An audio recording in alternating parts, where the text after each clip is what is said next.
Bismillahirrahmanirrahim. Assalamualaikum warahmatullahi wabarakatuh. Waalaikumsalam warahmatullahi wabarakatuh.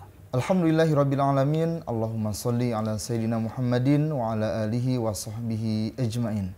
Alhamdulillah, bersyukur kepada Allah Subhanahu wa taala di kesempatan yang berbahagia ini kembali kami menyapa di Majelis Yas'alunaka Islam Solusi Kehidupan bersama Syekhuna Syekh Surahman Hidayat.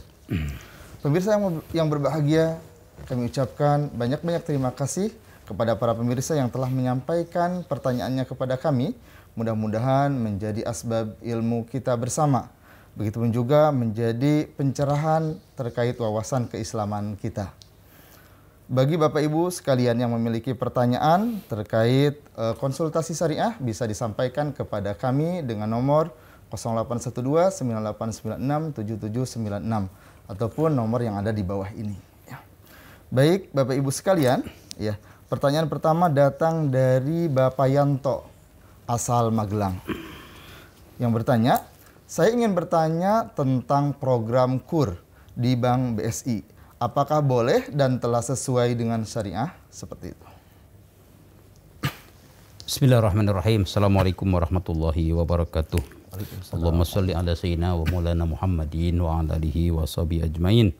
Allahumma barik lana fi Rajab wa Sya'ban wa ballighna Ramadan. Allahumma anfa'na bima 'allamtana wa 'allimna ma yanfa'una wa zidna ilman yanfa'una. Program KUR BSI Bank Syariah Indonesia. Ini dari sisi penamaan masih belum selesai. KUR itu kan kredit usaha rakyat. Nah, kredit ini masih istilah konvensional. Kredit itu dari pinjaman. Kenapa meminjamkan? Karena percaya. Maka pihak yang meminjamkan disebut kreditur, yang menerimanya disebut debitur. Padahal Dewan Syariah Nasional sudah menyeragamkan untuk lembaga keuangan syariah. Itu istilah kredit sudah diganti dengan pembiayaan. Misalnya Bank Perkreditan Rakyat, itu sekarang namanya Bank Pembiayaan Rakyat. Ini saran kepada yang direksi ya di BSI, tentu saja dengan Dewan Pengawas Syariahnya agar disesuaikan. Ya, karena ini kan istilahnya BSI ini sudah syariah, tapi kurnya belum. Nah, jadi supaya selesai begitu. Baik. Nah, kenapa di BSI ini, sebab yang bertanggung jawab ini Dewan Pengawas Syariahnya. Kalau tidak berarti kan bertanggung jawab secara hukum dan secara akhirat kan. Ya, saya yakin ini sudah sesuai syariah. Nah, kok bagaimana kreditnya ini di modifikasi ya dengan skema-skema ya. Jadi kalau KUR kan dari pemerintahnya itu 6% atau sampai 8% ya kan. Nah, itu di skema syariah ya bukan bunga ya, tetapi ada 3 skema. Satu itu adalah dengan akad murabahah, menjadi keuntungan yang disepakati itu adalah selisih keuntungan yang disepakati, sebutnya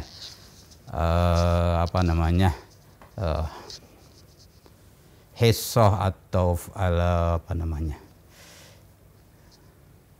di murabahah itu ada ya, disepakati ini berapa selisih dari harga beli dengan harga jual itu ya berapa, itu disepakati, misalnya 6% atau lebih, berapapun itu disepakati antara LKS dengan penerima pembiayaan ya.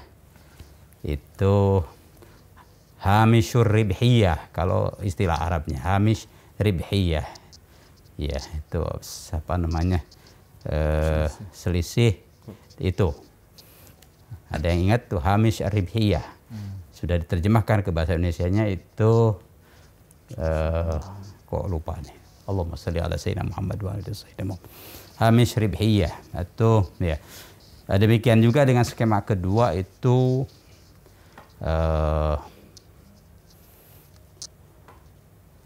MMQ ya, musyarakah muntahiyah bitamlik ya kan.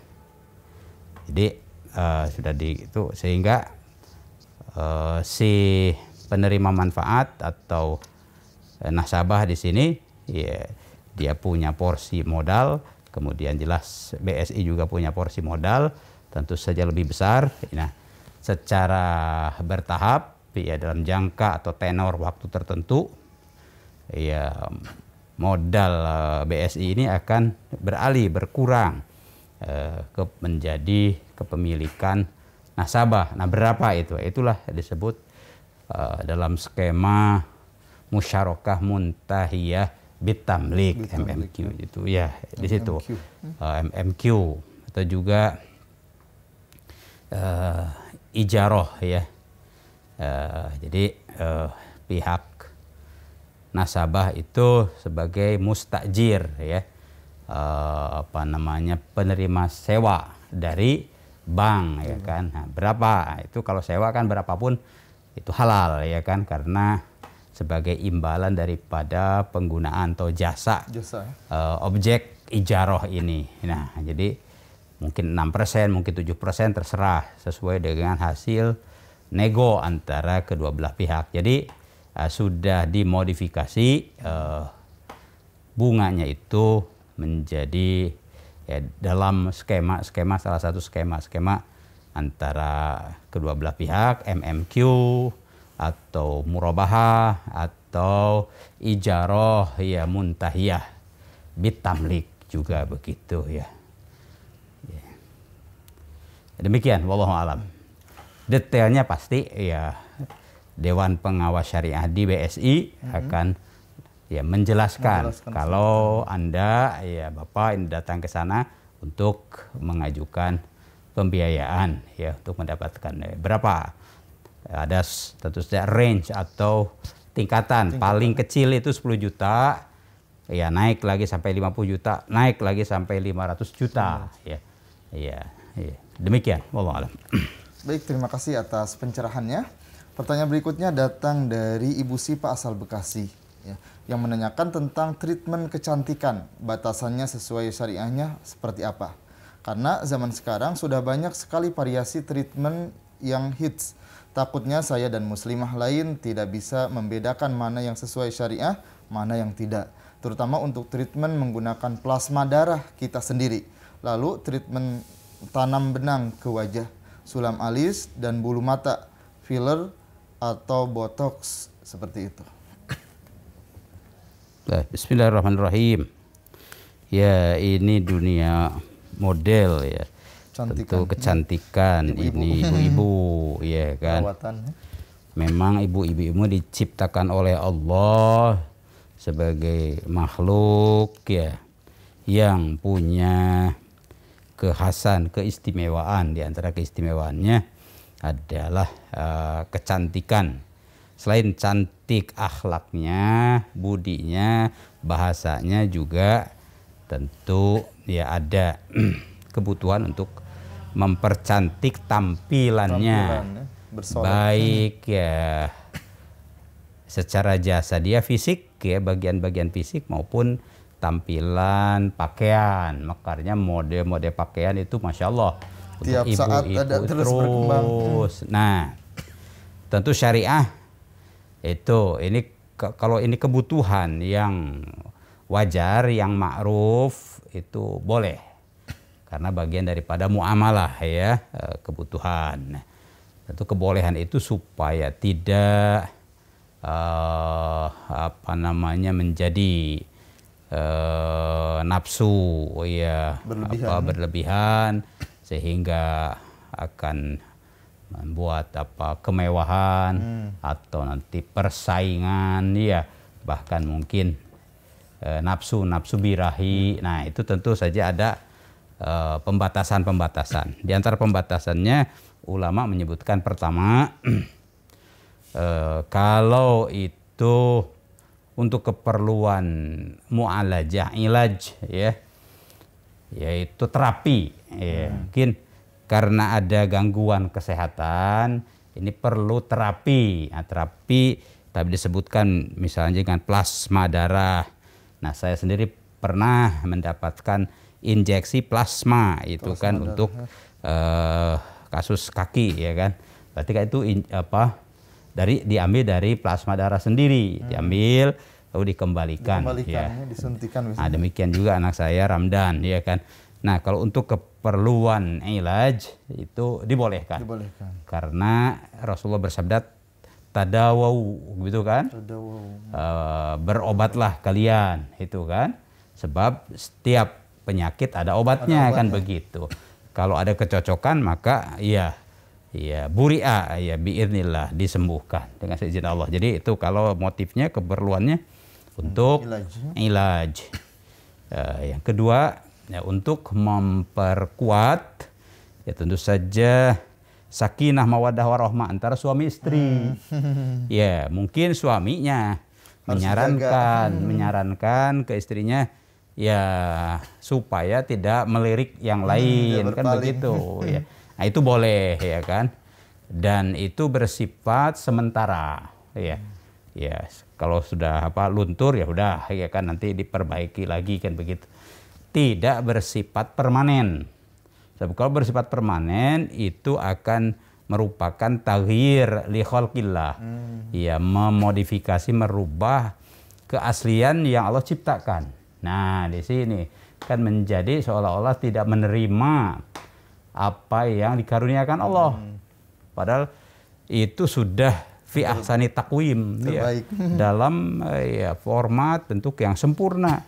Alhamdulillah ya, bahwa ya ada kebutuhan untuk ditambah ke itu boleh, asal tadi motifnya kebutuhannya adalah untuk menambah sakinah mawaddah warahmah di antara suami dan istri.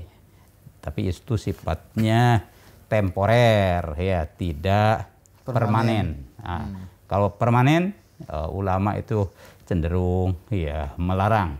Sebab ada semangat menolak ciptaan yang ada lalu dirubah kan begitu. Nanti tentu ya Gusti Allah tentu saja tidak ridho kan, akan mengutuk orang yang demikian. Wallahu a'lam.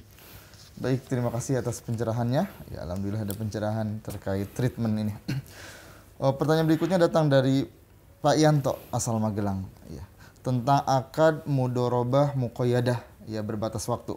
Bagaimana mekanismenya dan apakah ketika akad berakhir apakah uang modalnya dikembalikan ke pemilik modal sepenuhnya? Baik, bismillahirrahmanirrahim. Mudharabah ini atau bahasa lainnya qirad adalah kerjasama antara pertama pihak pemodal, ya penyandang modal, ya apakah lembaga keuangan syariah atau koperasi atau perorangan ya kan, dengan pihak pengelola modal. Pihak penyandang modal disebutnya sohibul mal ya kan. Pihak pengelola modal disebutnya mudharib atau amil ya kan.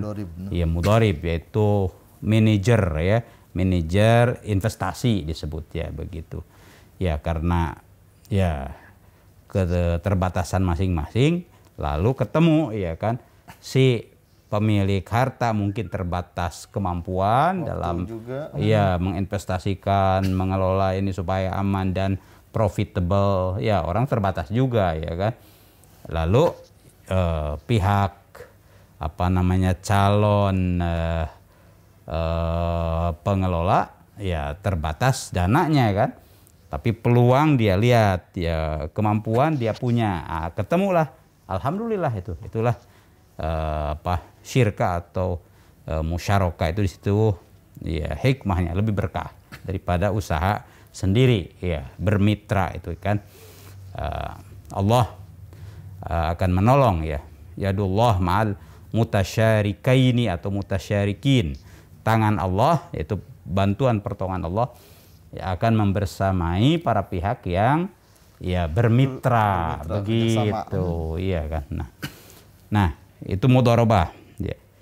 Tadi sebutkan ada dua kategori, ada mudharabah mutlaqah. Iya, mutlaqah itu diserahkan modal, terserah lah. Anda sebagai pengelola ya silahkan ya bagaimana saja kan, percaya akan begitu ya. Ya tentu saya disepakati berapa ini apa pembagian keuntungannya. Rumus pembagian keuntungan itu adalah bit tafawuk ya, sesuai dengan tawafuk, kesepakatan. Udah disepakati sekian itu kan. Itu kalau mudharah mutlaqah, mau dikelola untuk apa, untuk proyek apa, itu kan. Termasuk jangka waktunya, mau berapa nih. Tapi jelas ya disepakati, setahun, 2 tahun, 5 tahun itu kan. Ini untuk usaha dalam negeri, luar negeri boleh. Ya kan. Kalau muqayyadah, nah dibatasi, restricted ya.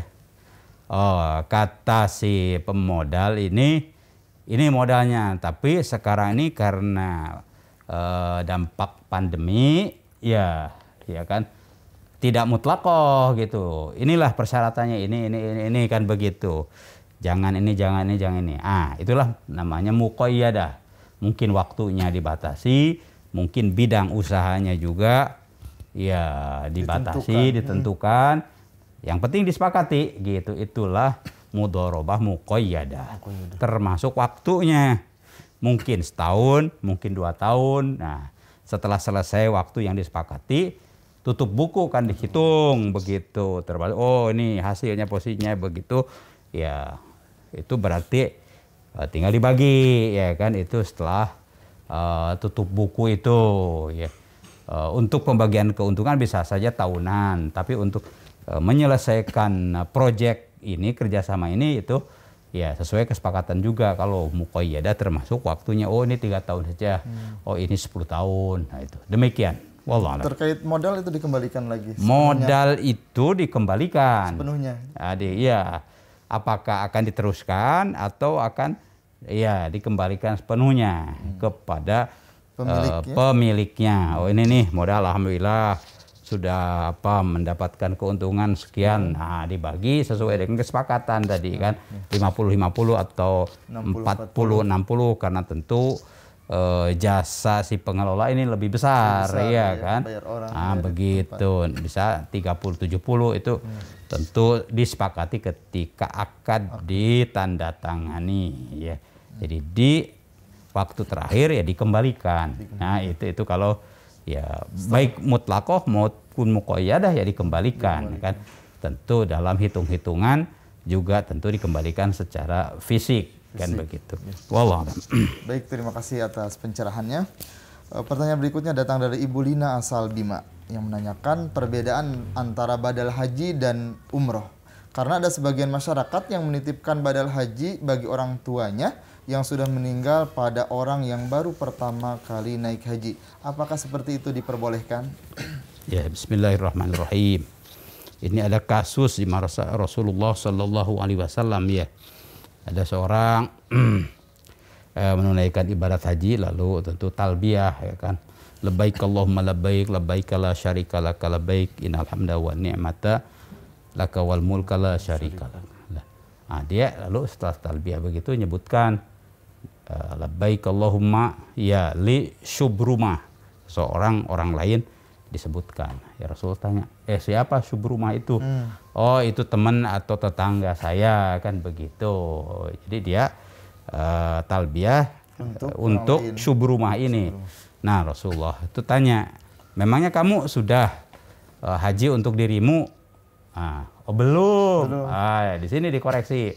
Kalau itu kamu haji dulu, haji wajib untuk kamu. Berarti tahun ini ya untuk haji kamu yang wajib, kan karena setahun tuh sekali. Iya. Kalau umroh sih bisa ya kan. Ada umroh bisa berkali-kali. Tapi kalau untuk haji kan berarti untuk tahun depan ya kan. Nah itu. Jadi hujja an nafsika wa an akhika. Ya, haji dulu kamu untuk dirimu, haji wajib, baru tahun depan ya untuk saudaramu itu. Begitu ya kan. Nah, itu kalau untuk haji, karena haji ya hanya setahun sekali ya ihramnya. Tapi untuk umroh boleh ya kan. Umroh wajib sekarang untuk dirinya, ya lalu berangkat lagi ke mikot, ke Tamim atau kemana, ya kan. Nah, umroh untuk ya yang dibadalinya siapa. Ya lumayan, pulang itu kan berarti sudah satu bagian dia badalkan ya. Nah, alhamdulillah. Hajinya ya tahun depan. Atau ya cari yang lain yang memang haji wajibnya sudah begitu kan. Jangan yang baru haji kali, begitu. Iya, itu kan. Nah, kalau melalui travel kan sudah banyak kok travel itu. Titip ya seorang itu ke travel mana saja ya kan. Ini badal haji untuk ibu atau untuk siapa begitu kan. Nah, travel tentu akan memilih ya kan. Ustadz yang sudah hajinya bahkan mungkin haji berapa kali begitu kan, lalu dipilihkan yang memang lebih cocok, bahkan disampaikan kepada si pemberi badal itu, ini yang akan membadalinya fulan pilih ya oleh si keluarga ini. Oh kalau begitu Ustadz ini saja karena ini kami kenal, silahkan kan begitu. Demikian, wallahu alam.